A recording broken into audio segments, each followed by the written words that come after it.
صل على سيدنا ومولانا محمد وعلى سيد. ناظرین و سامعین، اس دوران ہمیں جوائن کیا ہے محمد اصغر صاحب نے. کہتے ہیں السلام علیکم. جی وعلیکم السلام. کہتے ہیں کل جمعۃ المبارک کا دن ہے تو کیا نماز گھر پر ہی ادا کرنا ہوگی؟ جی میں عرض کر دیتا ہوں،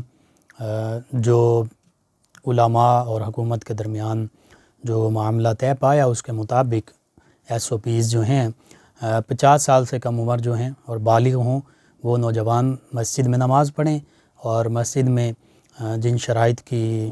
کو ضروری قرار دیا گیا ان شرائط کے مطابق، اور خاص طور پر فرض جو ہیں جمعۃ المبارک کے 2 فرض وہ آپ جماعت کے ساتھ مسجد میں پڑھ لیجئے. باقی نماز جو ہے جمعہ سے پہلے بھی جو سنن ہیں، بعد میں بھی جو سنن ہیں نوافل ہیں، ان کو گھر میں ادا کیجئے. انشاءاللہ اللہ سبحانہ و تعالی بہتری فرمائے گا. صبا رانا ہیں، کہتی ہیں انکل آپ کیسے ہیں؟ جی الحمدللہ ٹھیک ہوں. انہوں نے کہا کہ پریشانی اگر ہو تو ایک میگزین کا انہوں نے نام بتایا ہے، اسلامک اور وظائف سے متعلق میگزین ہے، کہتے کہ اسے پڑھ لیا کریں. جی بالکل ٹھیک ہے. اور پریشانی ہو تو سب سے پہلے قرآن مجید فرقان حمید کو پڑھا کریں، درود پاک کو پڑھا کریں، نماز پڑھا کریں، یا حی یا قیوم برحمتک استغیث یہ پڑھا کریں. جو آپ نے کہا ہے وہ بھی ٹھیک ہے. راشدہ صاحبہ ہیں، کہتی ہیں السلام علیکم. جی وعلیکم السلام. کہتی ہیں کہ نظیرہ میری بہن کا نام ہے، ان کی طبیعت ٹھیک نہیں رہتی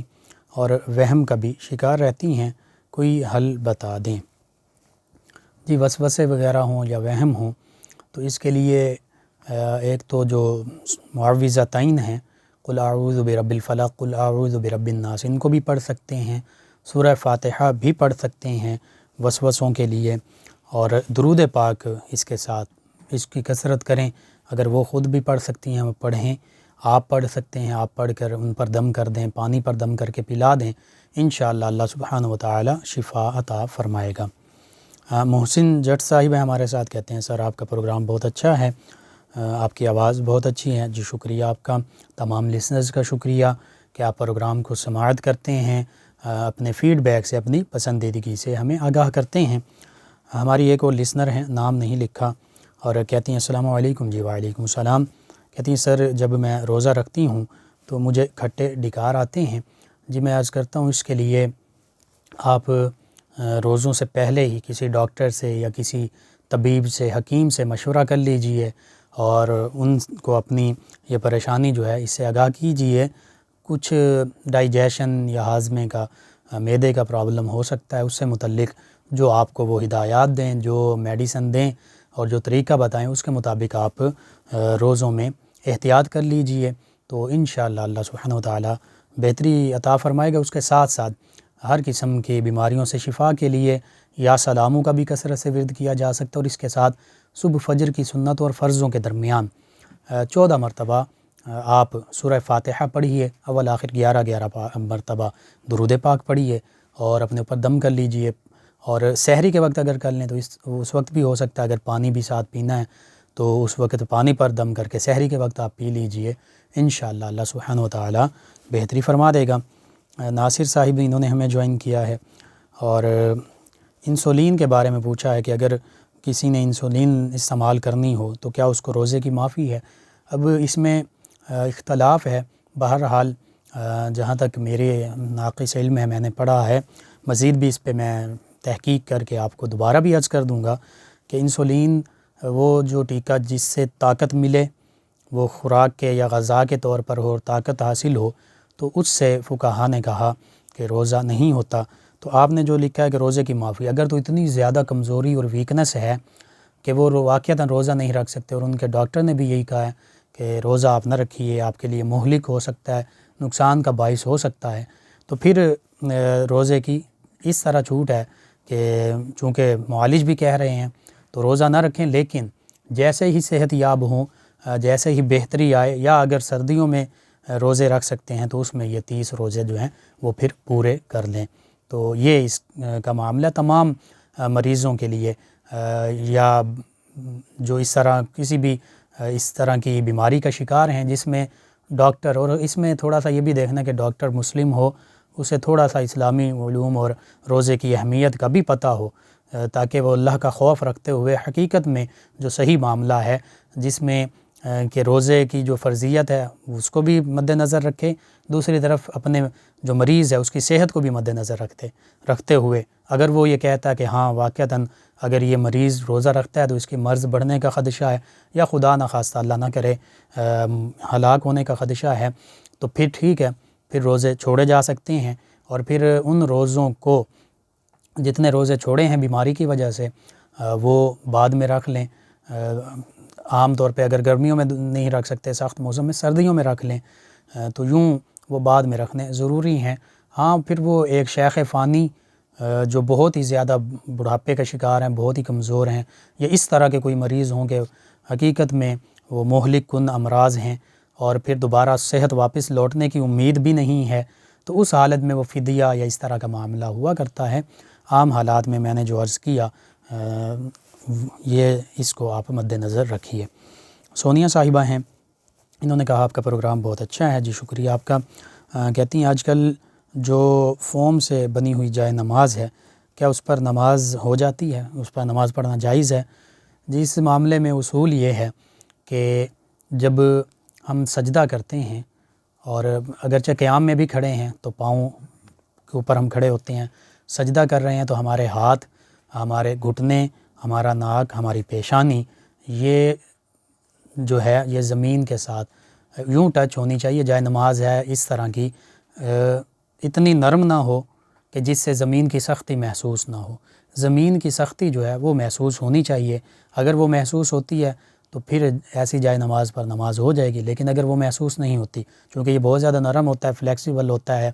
لچکدار ہوتا ہے یہ فوم یا گدا وغیرہ، تو وہ زمین کی سختی محسوس نہیں ہوتی، تو جب زمین کی سختی محسوس نہیں ہوتی اس وجہ سے پھر وہ نماز نہیں ہوتی۔ تو بہتر یہی ہے کہ ایسی جائے نماز استعمال کی جائے، صف یا مصلی استعمال کیا جائے جس سے جب ہم سجدہ کریں تو زمین کی جو سختی ہے وہ ہمیں محسوس ہو۔ عرفان صاحب ہیں، یہ کہتے ہیں سر آپ کا پروگرام بہت اچھا ہے، جی شکریہ، کہتے ہیں میں بڑے شوق سے سنتا ہوں، آپ کا تمام لسنرز کا بہت شکریہ، آپ پروگرام کو سماعت کرتے ہیں، اپنی پسندیدگی سے آگاہ کرتے ہیں۔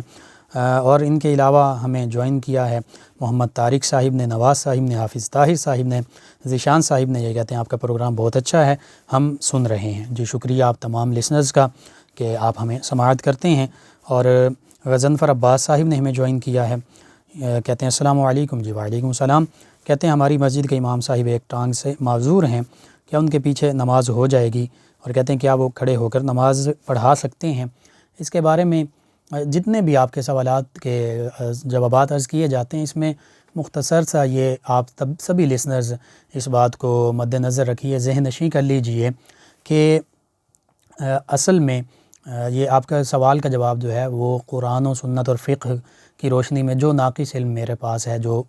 اپنے اساتذہ سے، علماء، فقہاء سے ان کے قدموں میں بیٹھ کے سیکھا ہے، اس کے مطابق میں عرض کرتا ہوں۔ تو اب پھر اس میں یہ ہوتا ہے، ایک فتویٰ ہے، ایک تقویٰ ہے۔ فتویٰ یہ ہوتا ہے کہ جس میں رخصت ہوتی ہے، جسے رخصت کہا جاتا ہے، ایک عزیمت ہے، عزیمت عزم اور ہمت والوں کا کام ہوتا ہے، عزیمت کا اپنا اعلیٰ مقام اور درجہ ہے، لیکن بامر مجبوری فتویٰ پر بھی عمل کیا جا سکتا ہے، اس میں بھی کوئی حرج نہیں۔ رخصت جو ہے وہ اسلام نے، دین نے رخصت دی ہے، جس معاملے میں جتنی رخصت دی ہے، اور ہم اگر مجبور ہیں تو اس رخصت پر عمل بھی کر سکتے ہیں۔ تو یہاں پر بھی آپ نے جو پوچھا ہے، تو اب یہاں پر جو فقہاء نے لکھا وہ یہی ہے کہ قرآن مجید فرقان حمید، اب جب جماعت کا وقت ہے یا امام منتخب کرنا ہے، بہتر یہ ہے کہ جو قرآن مجید فرقان حمید کا زیادہ عالم ہو، قرآن مجید فرقان حمید سب سے اچھا عربی مخارج کے ساتھ، تجوید و قرات کے ساتھ پڑھنے والا ہو، باشرح ہو، نیک ہو، تو یہ خوبیاں جن میں ہوں وہ جماعت کرائے۔ تو اسی طرح پھر دوسری جانب معذوری کی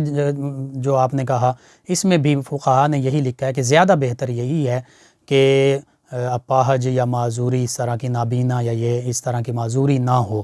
لیکن بامر مجبوری اگر تمام لوگ جہاں مسجد میں موجود ہیں تو وہاں پر اب کوئی قرآن کا عالم یا قاری یا حافظ یا قرآن پاک اچھا پڑھنے والا بھی نہیں، باشرہ بھی نہیں، یا یہی امام صاحب موجود ہیں جو قرآن بھی جانتے ہیں اور اچھا پڑھتے بھی ہیں عربی مخارج کے ساتھ، تو پھر ان کی جماعت بھی ہو جائے گی۔ تو باقی رہا یہ، اسی وجہ سے ہوتا ہے کہ بعض اوقات امام صاحب مجبوری میں اگر بیٹھ کے پڑھ رہے ہیں تو پھر مقتدی پیچھے کھڑے ہو کر پڑھ رہے ہیں، تو یہ سارے بہت تفصیلی معاملات ہیں۔ بہرحال نماز ہو جائے گی، تو باقی جو مسائل ہیں وہ میں نے مختصراً عرض کر دیے۔ ناظرین و سامعین، یہ بھی بات مد نظر رکھی جائے کہ بعض اوقات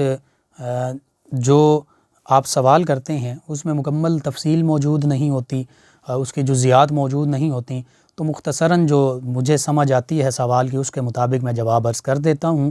حقیقت میں تو یہ ہے کہ اس طرح کے جو بعض معاملات ایسے ہوتے ہیں جو تھوڑے سے پیچیدہ ہوتے ہیں، سوالات بھی معاملات بھی، تو اس میں بہتر ہی ہوتا ہے کہ اس کی پھر لکھی ہوئی شکل میں پوری تفصیل، پوری جزیات کے ساتھ دارالافتاء میں جایا جائے، مفتی صاحب کے پاس جایا جائے، یا اگر ہم سے پوچھتے ہیں آپ تو پوری تفصیل اس کی لکھ کر آپ بھیج دیجئے، پھر ہم اس کی تفصیل کے مطابق اس کا جو ایگزیکٹ فتویٰ یا جواب ہوتا ہے وہ آپ کو عرض کر دیا کریں گے۔ ہم بس جو آپ کا سوال آتا ہے، جو ہمیں اس کے مطابق بظاہر سمجھ آتا ہے، اس کے مطابق میں اپنی ناقص علم کے مطابق عرض کر دیتا ہوں۔ بعض اوقات یہ ہوتا ہے کہ ہو سکتا ہے کہ اس کے برعکس بھی کوئی جواب ہو، اگر آپ اس کی مکمل تفصیل بھیجتے تو اس کی تفصیل کے مطابق آپ کو جواب بھی مل جاتا۔ تو اس لیے کوشش کیجئے کہ جو آپ کے سوالات ہوتے ہیں ان کو مکمل ڈیٹیل اور مکمل جزیات کے ساتھ آپ لکھ کر بھیجا کریں۔ جی ناظرین و سامعین، آپ کے جو سوالات کے جوابات عرض کیے جاتے ہیں، وظائف آپ کو بتائے جاتے ہیں، آپ ہمارے یوٹیوب چینل یاد الہی YAADSPECILAHI سے ڈاؤن لوڈ کر کے دیکھ سکتے ہیں، سن سکتے ہیں، رہنمائی حاصل کر سکتے ہیں۔ اس کے لیے ہمارے یوٹیوب چینل یاد الہی کو سبسکرائب بھی کیجئے، لائک بھی کیجئے، کمنٹس بھی کیجئے۔ سیدنا اسماعیل علیہ السلام، آپ کے تذکار پاک قرآن مجید فرقان حمید میں بارہا جب آپ کی ولادت باسعادت ہوتی ہے، تو یہ ولادت باسعادت سیدنا ابراہیم علیہ السلام کی اس وقت عمر مبارکہ، جب سیدنا اسماعیل علیہ السلام کی ولادت باسعادت ہوئی، تقریباً 86 برس تھی۔ قرآن مجید فرقان حمید میں اس کا بھی تذکرہ موجود ہے، سورۃ الصافات میں 23ویں پارے میں سیدنا ابراہیم علیہ السلام اللہ سبحانہ وتعالی کی بارگاہ میں عرض کرتے ہیں ربی حب لی من الصالحین، تو اللہ سبحانہ وتعالی کی جانب سے جواب ملتا ہے فبشرناہ بغلام حلیم، کہ بے شک ہم نے انہیں یعنی سیدنا ابراہیم علیہ السلام کو ایک حلم والے نرم دل بیٹے کی بشارت ہم دیتے ہیں، خوشخبری سناتے ہیں۔ ربی حب لی من الصالحین، اے اللہ مجھے نیک بیٹا عطا فرما۔ تو اس کے جواب میں حلم والا اللہ سبحانہ وتعالی نے فرمایا حلیم غلام، حلیم بیٹا آپ کو عطا فرمایا جائے گا، اس کی خوشخبری ہم انہیں دیتے ہیں۔